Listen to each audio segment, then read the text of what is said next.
Najib Telma, des actualités uniques, dynamiques et renversantes dans le journal TV. Ina, plus raffiné que jamais. Ita, huilerie industrielle de Tamata, isatram telo arivo. Lolotranao ny fampalalam-baovao.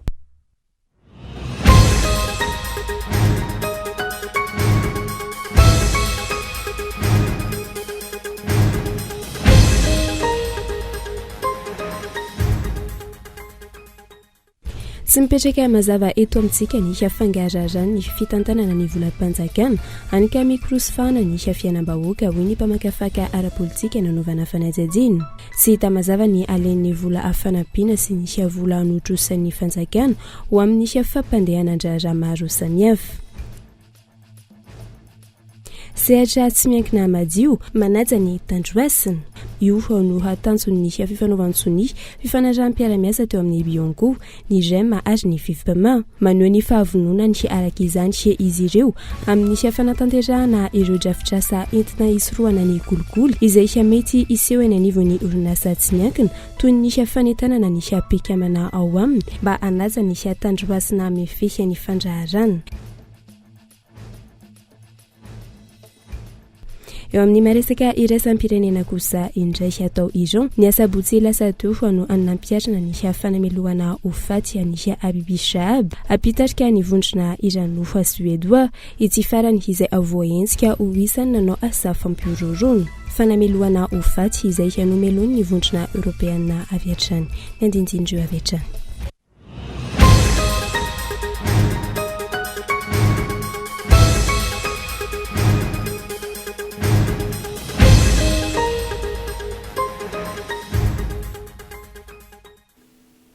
Manatra ny araba tomboky lasy tomboky vavy tonga sofo atao anatin'ny fampalalam-baovao ny Kolo TV amin'izao alina izao ka manasanao hanaraka izany hatramin'ny farany. Tsy mipetraka mazava eto amintsika ny fangaraharaha fitantanana ny volam-panjakana anika mikrosofana hatrany ny fiainam-bahoaka hoy ny mpamakafaka ara-politika nanaovana fanadihadiana sy mita mazava ny alen'ny vola anotrosaina sy ny fanampiana azon'ny fanjakana amin'ny fandehana amin'ny fampandehanan-draharaha maro samihafa. Fanadihadiana Henri Florian. Marifo ny fampiarana ny sazy eo amin'ny lafiny tsy fanarahan-dalàna ho an'ny fitantanana ny volam-panjakana eto Madagasikara. Dingana maro no tsy maintsy lalovana mialohany amoahana sazy ary mety maharitra antonany maro ny fitsarana ara-bola. Raha ny zava-misy amin'izao fotoana izao goragora ny fampiasana ny volam-panjakana ary tsy hita mazava ihany koa ny tatra isan-tsokajany momba ireo vola azo avy any ivelany sy ny fanampiana maro samihafa. Tsy nametraka mazava ny fomba fiasa ho an'ny mangarara ny mpitondra amin'izao fotoana izao ireo mpamakafaka ara-politika. Misy lalàna ny teti-bolam-panjakana na ny vola miditra na ny vola mivoaka. Reny zavatra reny zany manoloana ny fikakakany vahoaka ankehitriny amin'izao vanim-potoana izao dia tsapy mavoaka fa tena mangiry-firy izy ka rariny sitsiny zany no vahoaka raha malala tokoa hoe aiza ho aiza ny fipetraka ny volam-panjakana amin'ny ankapobeny. Zany hoe ohatrinina ireo fanampiana avy amin'ny mpamatsy vola miditra ao amin'ny teti-bolam-panjakana. Ohatrinina ihany koa ny vola madidio avy amin'ny fanjakana malagasy ary ohatrinina ny vola nitrosaina ao anatin'ireo vola avy any amin'ny mpamatsy vola ireo. Zavatra ohatr'izany zany mila fantatra ny vahoaka amin'ny ankapobeny. Manarak'izay dia hoe nanaovana inona daholo ireo vola ireo marina fa misy ny teti-bolam-panjakana mazava iny fa rehefa natao ny fampiarana an'ilay izy entsika ireo solombavambahoaka amin'ny tabataba satria voasoratra ao anatin'ilay teti-bolam-panjakana le fanaovana zavatra eo amin'ilay district raha misy an'ireo solombavambahoaka ireo fa tsy tanteraka akory le asany misy azy fa maninona zany zavatra zany tsy misy endrikana tsy fangaraharana zany ao anatin'ny fitantanam-bolam-panjakana mahatonga izay hoe makaizy ireo vola mahatonga an'ireo solombavambahoaka ireo mitabataba satria hita ao anaty teti-bola le zavatra any amin'ny district misy azy nefa tsy tanteraka akory le asa tapitra ihany le taonan'le teti-bola tsy hita akory ny zava-bita.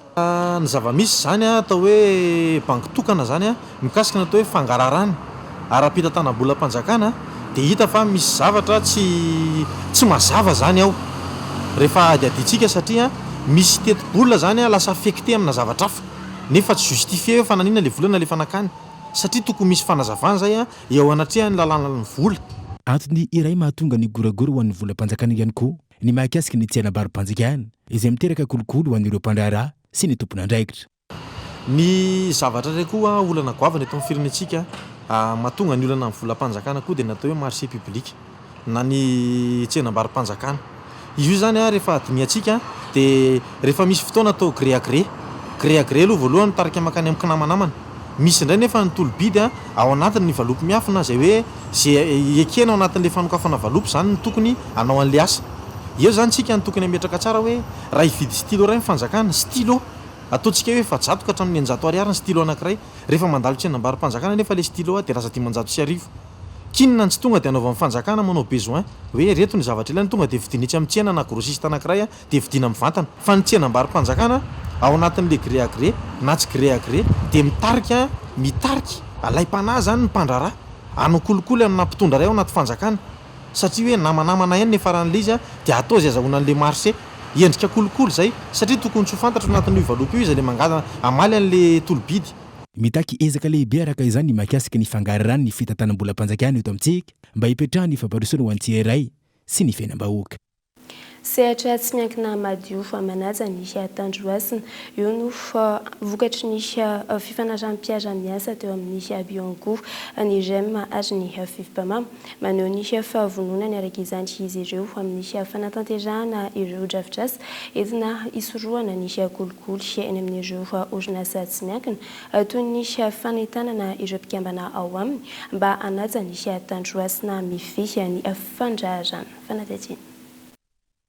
Zava-misy nampitaraina ireo mpandrara sasany eto amintsika ny fanagiazan'olombidy sy ampiariana iray, ny fisiany tsy kombakomba amin'ny fifehezana vidin'entana na famatsiana, ny fanaovana lalàna ambanin'ny tany, ny akamakama amin'ny fahazon-dalana isehatra, ny fanararaotana disisika amin'ny rafitra manapa-kevitra azona tombony manokana, ifehetsena na lalam-barotra. Manoloan'izany, nisy ny fifanaraha-piara-miasa nataon'ny Bianco, ny GEM sy ny FIFPAMA. Tanjona ny ananana sehatra tsy miankina madio, manaja ny Tondroasina.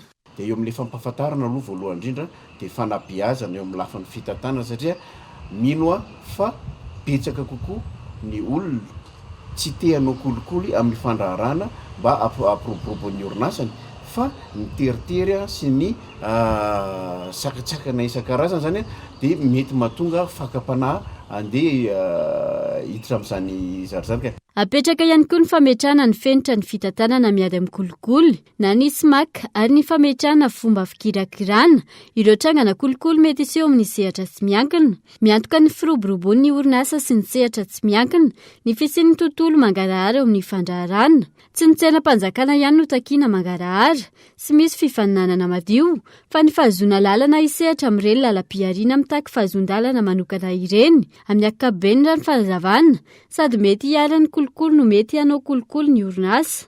Mazava ho azy fa matoa misy ny kolikoly eto dia satria misy olona mitady tombontsoa manokana. Misy tokoa ny orinasa mitady tombontsoa manokana ho azy. Na mitady tsena io, tsena fanjakana, na mitady lisansa manokana ho azy, na mitady izay ilainy ka manao kolikoly amin'ny fanjakana. Izay dia manimba ny faninanana malalaka sy mangarahara ary eo no atongavaka amin'ilay hoe ny orinasa koa dia mety ho victime satria ny orinasa tsy manao kolikoly dia lasa victime ilay orinasa manao kolikoly. Mifarimbona ny mpandrarà amin'ny sehatra tsy miankina sy ny birao mahaleo tena hiadiana amin'ny kolikoly, ampiofana, hanao tantsorika, hanentana mba hametrana tontolo ampivelatra kokoa ny fandraharana sy hanana tsirairay lenta mitovy amin'ny fahazona ny tsenam-barotra ny fahazon-dalana iasa. Lafim-baovao hafa kosa indray iova kokoa fa nisy fiarahamonina raha vonina anompo ny vahoaka tokoa nisy mpitondra fanjakana ho ny filoha nisy FGKM anandritra nisy toroteny izay nataony tao amin'ny fiangonana FGKM Ankadinandriana Fehizoro Androany. Fitaom-pivavahana izay mbola tafiditra ao anatin'ny nisy fanokafana sy fandraisana an-tanana nisy mpitandrina any an-toerana. Fanampanazavana. Nafonja ny afatra nomen'ny mpitandrina filohan'ny FGKM nandritra ny toroteny nataony teto amin'ny FGKM Ankadinandriana Fehizoro Androany. Niopana tamin'ny loha hevitra telo lehibe ny toroteny nataony filohan'ny FGKM nandritra izany fotoam-bavaka lehibe izany.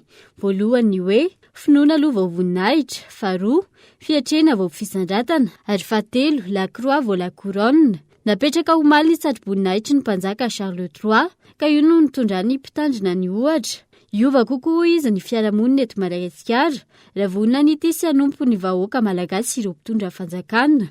Fadiaza ny tena am-piangonana mihitsy amatikadirala mihitsy dia tena lamety saritsy no atao teny mombelona manao hoe izabo fanjaka sarla fahatelo dia milaza fa tsy hotompoina fa hanompo ny vahoaka. Tena mampietety zany tena mampietety zava mandrehan'izany daholo io ilay tamana raiky eo fitoza fanjakana. Hoy za dia mipetraka tsy hotompoina ka meny posiko hitady voninahiko fa hanompo ny vahoaka eto Madagasikara tsisy manao an'izany raha teo ny any ivelany zany fisabo zany dia zavatra hafa ry havana manazy ny zavatra hiena eo anivony ny fiarahamonina sy ny fiarahamonina.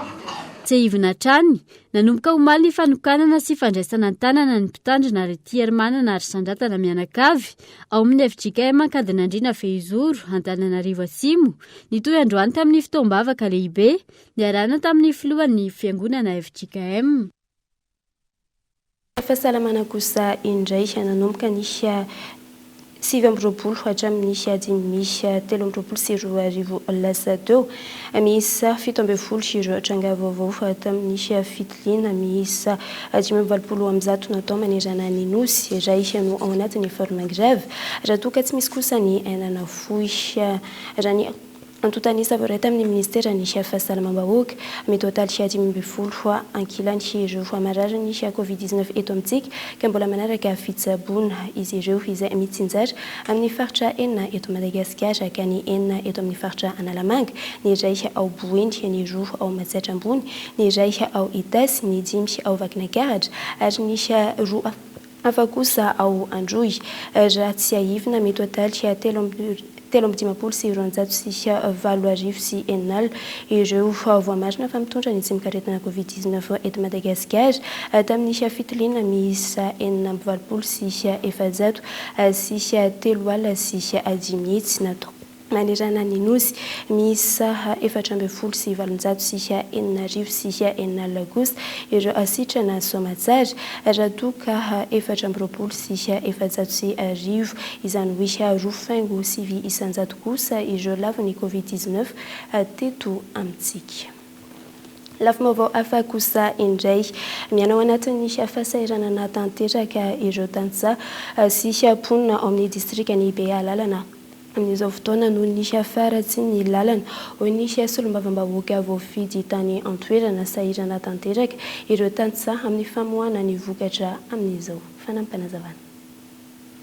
Lalana 100 kilometatra no mampitoany Bealalana sy Antui. Alaina adiny 8 izany amin'izao fotoana izao. Raha toka tafiakatra adiny 10 io lalana io rehefa tonga ny rotsakorana. Tsy afaka mamoaka vokatra araka izany ireo tantsaha ary ahitana fakarana ihany koa ny sarandalana. Mikaso tanteraka araka izany famoaham-bary any toerana raha toka ny distrikany Bealanana izay mamatsy faritra-mbaro ho an'izay vokabary izay ho ny solombavam-bahoaka voafiditra ao an-toerana. Ny distrikany Bealanana manokana ny tena zavatra andrasan'ny vahoaka dia ny lalana. Matetika verina ratsy ny lalana tegna mijaly ary tegna mijaly izay vahoakan'ny Bealanana raha atao amin'ny teny tsotra velogny fa mijaly satria lalana 100 kilometatra atao adiny 8 5,000 ny frais terre de terre Land Rover Kosovo tracteur no fitaovagna ampiasaigna amin'izany dia ny moto ny fiakaran'ny vidim-piainana sy ny tsy fandriam-pahalemana olana hitambaran'ny vahoaka malagasy rehetra zany ka miantso ny gouvernemanta hijery an'izay mba hahafahan'ny vahoaka tena mahatsapa fa misy mpitondra izy ny zava-misy amin'izao dia fa miravoravo tanana resy ny vahoaka malagasy mijaly tena mijaly lafo ny kapokam-bary ny zavatra ilaina amin'ny fiainana andavanandro tsy zakan'ny fahefa-mividy ka izay zany no zava-misy any amin'ny distrikny Bealanana sy eran'ny Madagasikara. Isan'ny faritra mamokatra vary sy kamamasy ny Antananarivo sy Mahajanga ny distrikny Bealanana. Olana mipetraka hatramin'izay ny faratsian'ny lalana ka mampanano sarotra ny fifamezivezena sy ny famoahana ireo vokatra maro samihafa. Hoany idirantsika amin'ny tapany faharoa ny fampahalalam-baovao isentokelsika ato anatin'ny ireto tokavaritra ireto. Dahoary.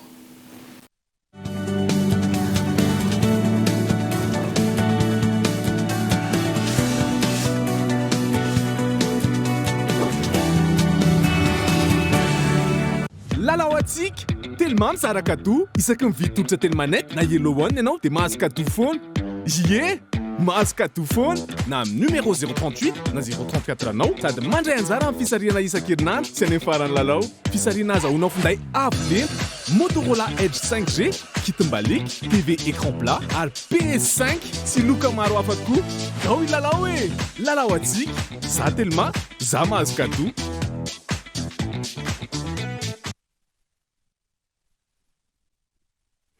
Ina dia vita amin'ny soja voafantina mba hampatsiro ireo karazan-tsakafo karakarainao. Ny menaka Ina dia ahitana oméga 3 sy oméga 6 ary ara-pahasalamana no notrikaina entin'ny soja. Ina ilay menaka manome tsirony nahandronao isan'andro.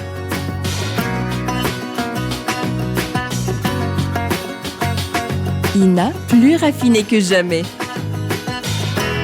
Ita, huilerie industrielle de Tamatave, misatra amin'ny telo sy roa arivo.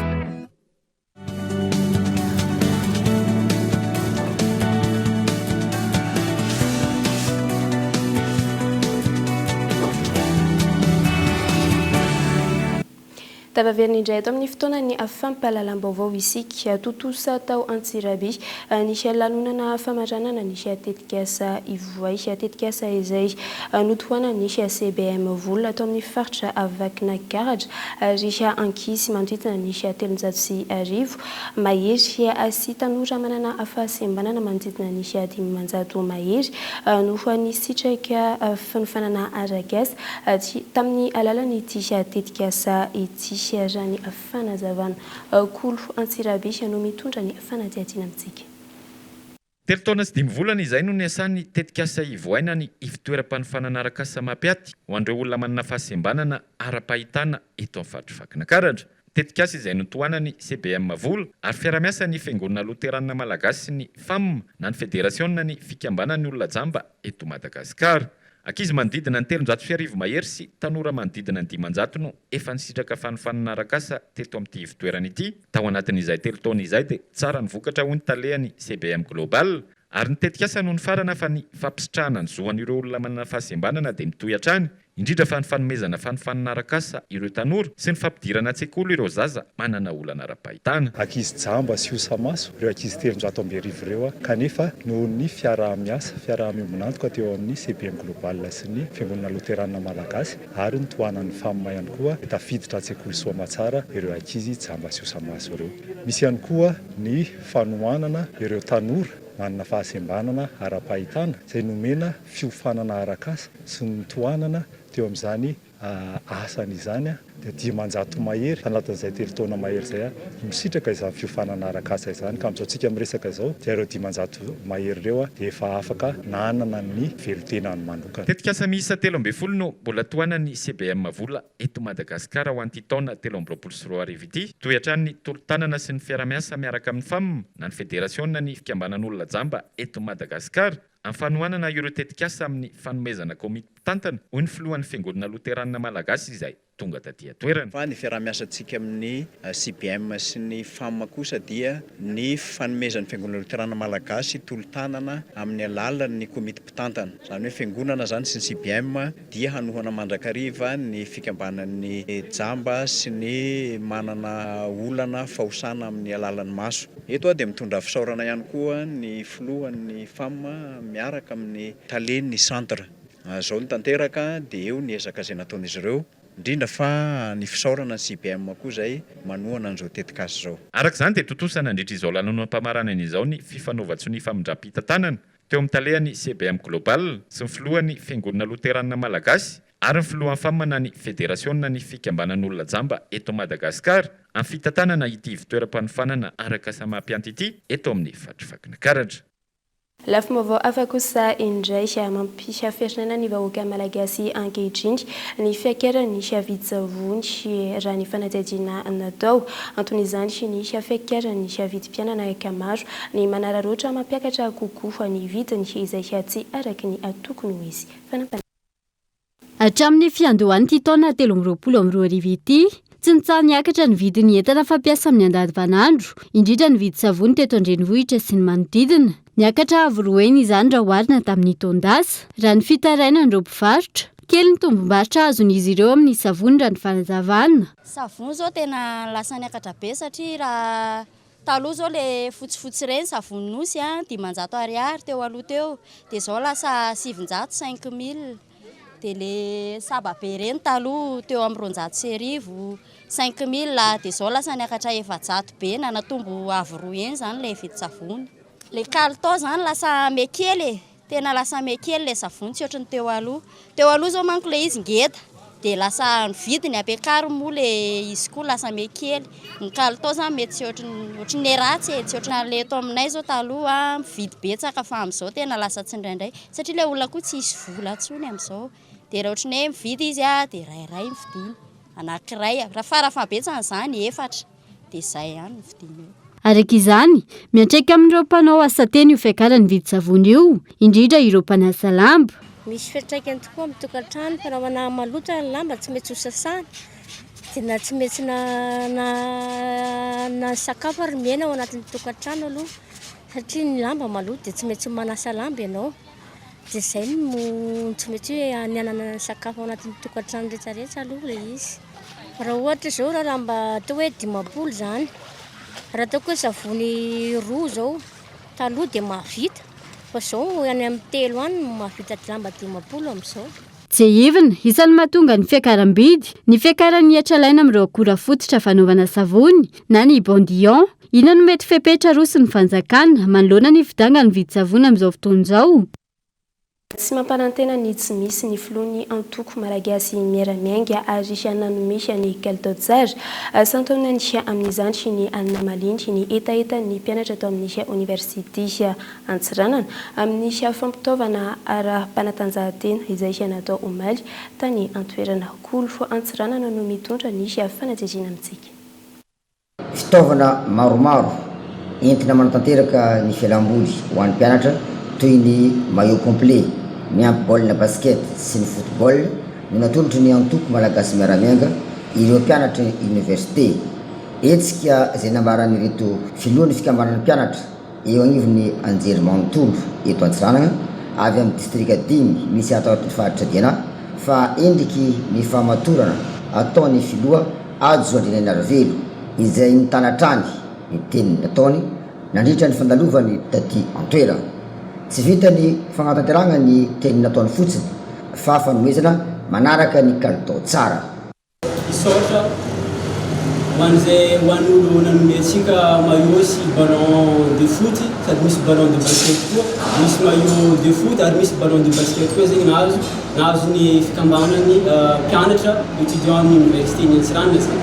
Ke entina mameriny fiarabagna indrindra moa filo nasionaly antoko malagasy miaramiainga Adzo Andrinanarivelo ary mameriny fisoragna koa zegny ho an'izay misorontegna MMM niany ty zegny eto. Aitsika tsara fa amin'ny université zegny tsy fianarana fogna raha ataontsika ao fa misy koa zegny ny fialamboly, misy ny activité culturelle ary misy koa zegny activité sportif mazava ho azy zay banjininy étudiant maro isan-karazany indrindra moa agnatin'ny fikambanany CEO Diana zegny zay étudiant zay tambarany mpianatra jiaby amin'ny Diana ao amin'ny université-ny Antsiranana. Ny tanjony zegny mba voakolokolo tsara zegny ny tanora aty amin'ny faritra avaratra aty zegny.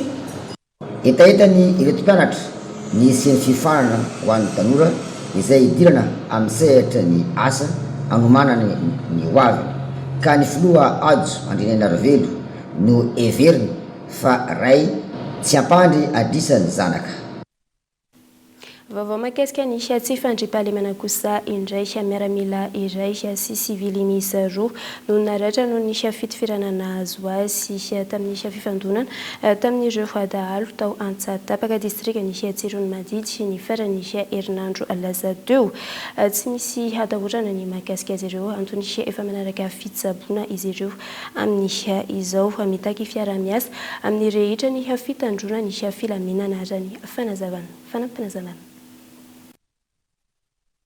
saika misy foana ireo mpitandro ny filaminana alavo sy maratra mandritra nisy fifandonana amin'ireo dahalo amin'ny fampandriana fahalemana. Tsy vitany mpitandro ny filaminana ireriany ny fitandrona ny filaminana hoy ny ministry ny fiarovam-pirenena fa mila fiara-miasa amin'ny olon-drehetra. Zany mba ilaza faran'izay malaky dia malaky na polisy io na zandarmy na miaramila io mba ahafahana mandray ny andraikitra tadrifiana zany araka fotoana mahamety azy satria mampalahelo dia mampalahelo tokoa raha sanatriny zany.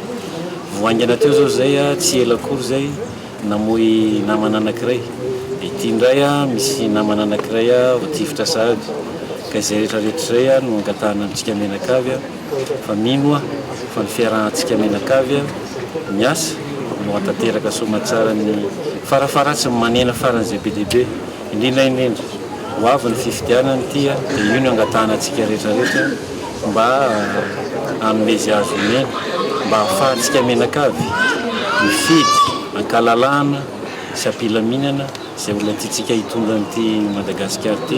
Ankilany omaly no nitsidika ireo amin'ny miaramila sy sivily voatifitra nandritra ny fifandonana tamin'ny dahalo ny ministry ny fiarovam-pirenena.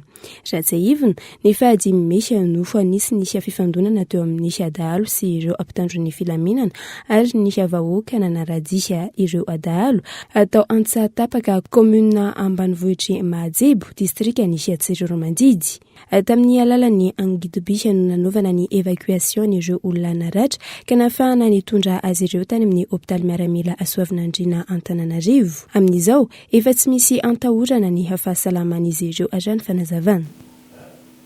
Eo amin'ny vaovao iraisam-pirenena kosa indray ao Iran ny sabotsy lasa teo no nampiarina ny fanamelohana ho faty ny Abi Shahab apitarika ny vondrona Iranofa saoudien ity farany izay voaheloka isan'ireo fampanao asa fampiororona fanamelohana ho faty izay nomeloiny vondrona européenne avy hatrany. Fanadihadina eo amin'ny sarin'ny France 24.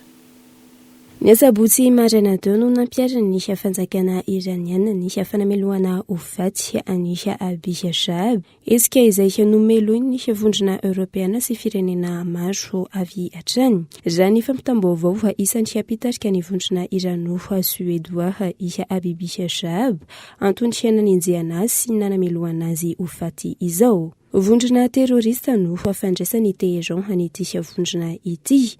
Nambara fa isan'ny nanao etsika fampiororona tamin'ny taona 2012 ity farany raha ny fanazavana izay niteraka fahafatesan'olona anarivony. Nisy ihany koa ny horonan-tsandry ny paritaka izay miraikitra fa izy marina no nanao ny asa fampiororona.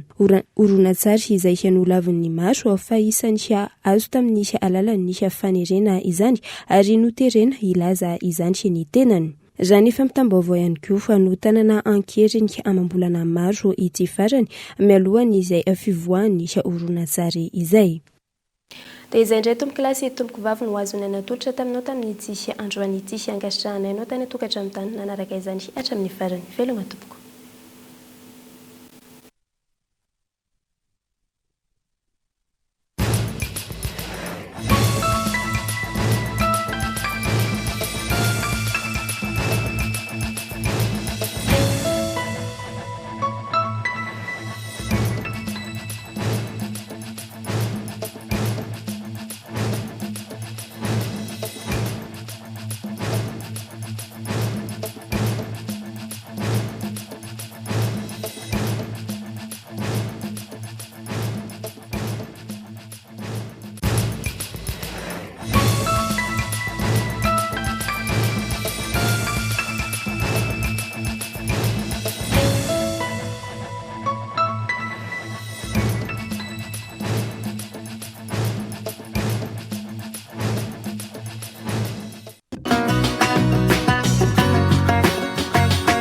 Ina, plus raffiné que jamais.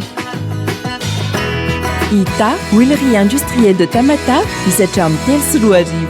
Vous a présenté Nivava. 5G Batelma, des actualités unies, dynamiques et renversantes dans le journal TV.